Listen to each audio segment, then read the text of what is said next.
Hello fellow racers, this is NHRA 1975. Just going to do a short video on installing coil springs in my 1970 Monte Carlo, your typical GMA body, using the Landrum coil spring compressor, as well as the Landrum coil springs and stock lower A arms. Gonna give you some tips and tricks and whatnot how to do it. I tried to make a video yesterday with this, but I think I need more detail, so this will be a bit of a longer video. The first tool we're going to use is this Landrum coil spring compressor. Looking at it, I could have made it myself, but anyways, I didn't, so I'm using it. It's just like basically some all thread. There's a bearing up here, which is nice, so you can turn the coil spring when it's under too much pressure. And kind of just a welded on nut and a little collar to set your the height at which you want all this to sort of work. And it works by going through the top of the shock mount, as opposed to a lot of coil springs, which coil spring compressors, which generally compress it this way. So this is nice because it gives you a chance to get the proper alignment, which is really important in terms of the top of the coil spring and the bottom. Well, you can sort of be able to fix that a bit more, and it also is a little more safe in some ways because this 5/8 all thread, I think it's 5/8, when it's in the middle of a coil spring like this, it acts as a way of encapsulating it in case there's a problem. So that's great too. I mean, it's a good safety feature. I put a chain anyways. Basically, yeah, so I'll just go through some of the stuff I do. I do these also too, okay? These coil springs are a little lighter than the other ones I found. Like I did do one side yesterday in terms of installing a coil spring. And I find these maybe are a little easier to install than, say, just the Moog heavier ones. One thing I do, I put on the wrong end. That in this end, it goes up top. They do this too. Landrum does this too to make it easier to go in the top tanks, so it's easier to sit there. The bottom I normally paint white, so I'll have to do that, but let's assume. So one of the things I do is on the actual lower control arm, I make sure to put a white mark. My vision sometimes isn't the greatest. I have some eyesight things, but if you can tell, if you feel it, you can see there's an indentation here and it ends here. So the bottom of that pigtail should go there. Your bottom of this should line up here when you're installing it. There's also little holes here you can use, but I'll just use this. I just paint it white, so that's where the bottom should go. So coil spring alignment on when you're trying to install, it's important. So that's one of the first things I do, just to make sure I have a better idea. And I'm just using the stock lowers. I didn't buy the aftermarket ones, and my neighbor hogged out this area to make sure the my Viking shocks fit in properly. With the dials and everything, it's a little hard to fit all that in. So anyways, that's just a sidebar. But anyways, I'll show you too where on top of the frame where this goes, why it's important. Okay, as you can tell, on the top of the frame, there's these little tangs here, and obviously that's where the coil spring's got to fit in or surrounding that. So that's important as well to get that correct. So let me start by just installing the lower control arm, and we'll go from there. Okay guys, I'm just doing a little sidebar here for all the kind of drag racing oriented folks out there. One thing you want on a front suspension on a drag car is a lot of easy movement in terms of the suspension movement.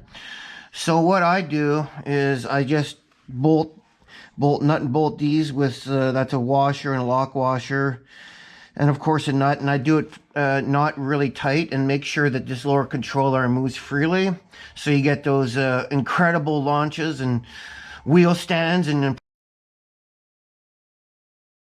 so yeah, I'll just show you guys how this works. So this is the movement I have on the lower. So as you can tell, there's no hang-ups or whatever. Now what I do is I also double nutted. So I'll get some fresh stovers here and put them there. So these are the ones with that nylon locking ring. So then it can't go anywhere, because these are not like ultra tight. Okay, and then the upper is the same. The upper moves fairly freely as well. And for my bump stop, I just use one of these pancake energy bushings, so I don't have metal to metal contact on the frame, and I think I put some extra rubber up there. But anyways, that's a sidebar for the drag racers out there on this coil spring installation video. Okay, all right guys, next step is just coil spring placement. So what I do is I use this kind of smaller jack I have to simply place the coil spring in place and make it easier to put the coil spring compressor in. And yeah, so I just obviously 4x4 block of wood, and this isn't to actually compress the spring at all. It's just simply to hold in place and to make sure, especially up top here, it's in the tangs. The upper, the upper part of the spring is in those tangs. Hopefully you guys can see it's in there. And also orient the end of the coil spring here approximately. You're gonna have to move it around a bit, but at this point it's somewhat in position. That was not gonna take a lot of movement to get it straight. So anyways, that's the next step I use. So I'll just feed the coil spring compressor through and start compressing it, and on to the next step. Okay guys, next step here. Got the coil spring in place, and we'll just simply go up top and tighten it down. But I just wanted to show you sort of the problem here. So as you can see, that won't work too well even if you compress the coil. You'd really have to compress the coil a lot. So what I'll do is I'll compress this some more to make it a little easier, and then run a ratchet strap around here diagonally, and it'll pull it more in, and then you can get the coil spring in place, and you can simply just then you're home free. Then you can just put the floor jack under here and pump it up. So I just wanted to show you guys, yeah, this is hard. This is the problem. That's not going to work very well even if you compress it. So the ratchet strap will pull it in enough to make it work. Okay, I'll just start cranking it down then. Guys, next step here. So as you can tell, I have the ratchet strap hooked up, and what it's doing is it's pulling this thing this way.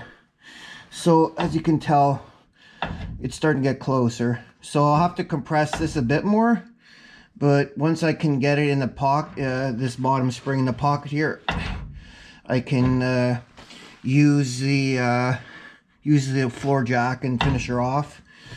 That's my chain too. I have a secondary chain attached to the frame in case anything goes wrong. Now I must say, I think these coil springs are a little easier to use, these Landrum ones, and the stock ones. Probably already mentioned that. I'll show you where I hooked it up on the other side. Basically attach the end of the ratchet strap here to this frame hole, and yeah, just I'll crank her down a bit more. I don't know how much.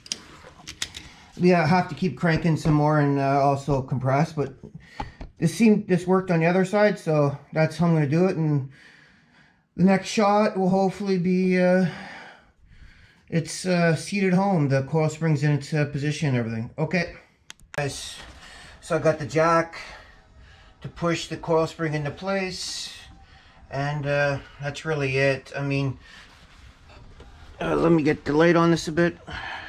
As best as I could. You probably can't see it at all. Let's see. Anyways, the white markings I put seem to be aligned fairly good in that lower control arm pocket. And of course the castle nuts on, so we're home free now, people. So I guess that's it. The biggest thing I'd recommend is the use of this. The use of that ratchet strap to pull this coil spring, and it really helps a lot. Anyways, I guess that's it, and hopefully this year I'll get some more front end lift, and get this thing down and the low 1.3s and the 60 foot. Who knows for sure. Anyways, thanks again, guys. Bye.